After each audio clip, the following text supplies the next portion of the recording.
Only dead men can receive from God. You cannot be alive to receive from God. You know the formula. When God speaks to you, it is the communication of God in your direction that finds a liberty in your soul, now becomes the capacity to receive from God. I'm going to repeat that. When God speaks to you, he expects that those that will receive must be dead, because the speakings of God is that which allows for you to now know you, to now receive from God. You will find that in Genesis chapter 1. Darkness was everywhere. The spirit was moving upon the face of the waters. The only place you can find light is the spirit. Is it not it? So there is darkness, but there are people who are supposed to be of light, but they are in darkness. But God needed to first of all speak. When God spoke, he says, let there be light. And the Bible says, and there was light, now in darkness. So the people who carry the destiny of light still in darkness, their dark situation is not their identity. What God spoke is actually who they are. And then it says, and there was light, and God called the light day and the night darkness, and then he separated the day from darkness. Is that not it? So the communication of God in your direction is your identity, provided you are dead.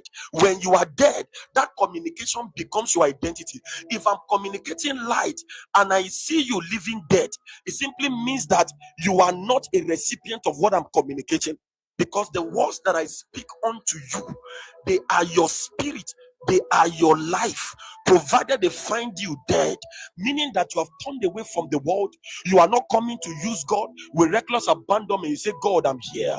And although you are darkness in time, but the moment God spoke to you, you were awoken into the fact that you are not darkness, that indeed what God communicated to you is your identity. They can call you Lola, but I come and I say, no, you are Shekinah. You can believe that you are Lola, or when I say that you are Shekinah, you forget everything about Lola because you are desperate to receive.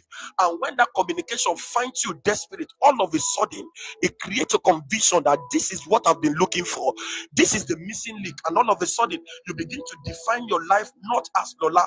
Even if they are calling you Lola, you start defining your life from Shekinah. Now you begin to see that there is a lot of things you must know. Nobody will tell you to submit under discipleship.